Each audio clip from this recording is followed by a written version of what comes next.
जो तन मन से गुरु के शब्दों के प्रति समर्पित हो गया तो निश्चित रूप से गुरु के शब्दों के मार्फत हमारे जीवन की भ्रम नासमझी और हमारे कर्मों की रेखा कटेगी।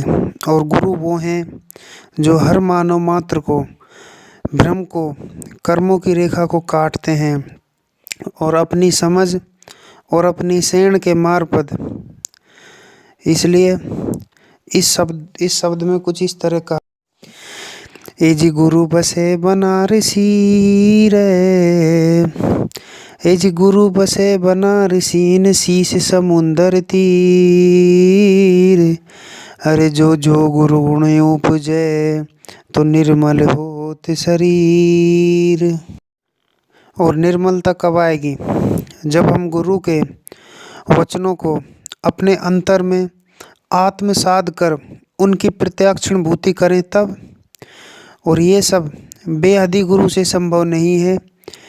हदी नहीं जो उनके प्रकार धर्म जाति मजहब और पंथ संप्रदाय की हदों में हमें बांधते हैं तो हमें उस बेहदी या रूहानियत से वो हमें कैसे जोड़ पाएंगे।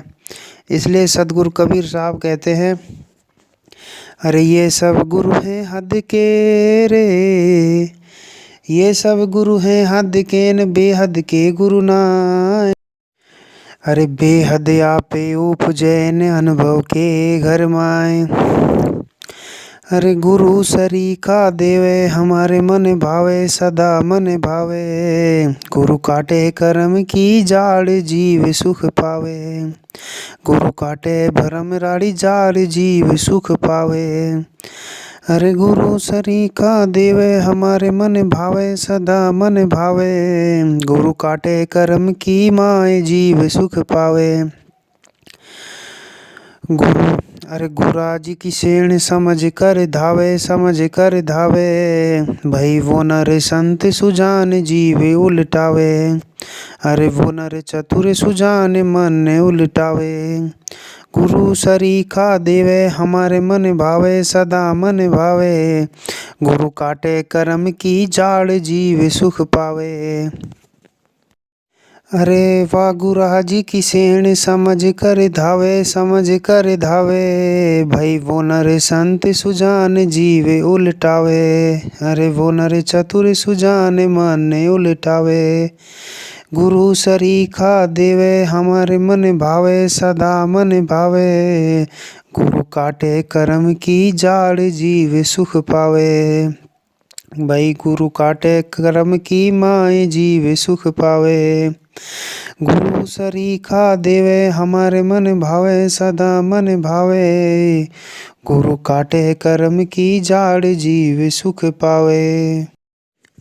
जब हम अपने मन को अनेक प्रकार की विषय वासना अनेक प्रकार की भौतिक भोग विलास में जो फंसा है उसे मोड़कर शून्य की ओर लाएं तब कहीं समझिएगा कि गुरु की शरण को हमने लखा और जाना और अपने अंतर में उसकी प्रत्यक्षण भूति की।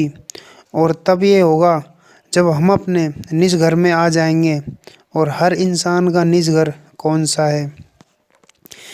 ए जी इंगला पिंगला नारी सुख मिलना को धावे सुख मिलना को लावे।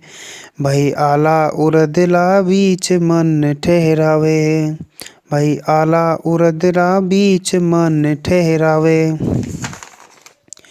इसलिए मानव मात्र का निज घर है जहाँ पर जाति मत पंथ संप्रदाय आदि का कोई अस्तित्व नहीं है। और वो घर है श्वास का। यहाँ पर जो इंगला पिंगला कहा है वो हर इंसान का दायां और बायां नाक का स्वर है जो चांद और सूरज से भी जाना जाता है या इसे गंगा और यमुना के रूप में भी निरूपित करते हैं। और इन दोनों के मध्य की जो स्थिति है उसे सुषमणा कहते हैं जो भजन करने का निज घर है। और इस घर में आ जाएंगे तो कहाँ पर कोई हद नहीं होगी जो इसमें आगे बताया है। अरे एक अखंडित नाथ चराचर धावे चराचर धावे। अरे सकल ब्रह्म के माए वेद यूं गावे वेद यूं गावे।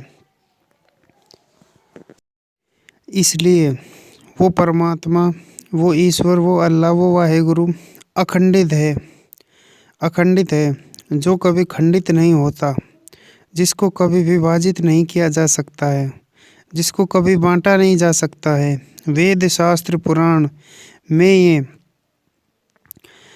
स्वर्ग सम स्थिति में मौजूद है। इसी शरण के साथ जुड़ने का संकेत संतों ने किया है कि अरे बोल्या ईश्वर दास भरम ने भगावे, भरम ने भगावे, भाई शीतल चरणों के माए सदा सुख पावे, सदा सुख पावे। इसमें शीतल चरण, भगवान स्वयं भगवान के चरण कमलों में इंसान को जाकर उसमें आनंद में रहने की स्थिति को ही इसमें सदा सुख की अनुभूति का जो प्रसंग है वो भगवान के चरण कमलों में ही है।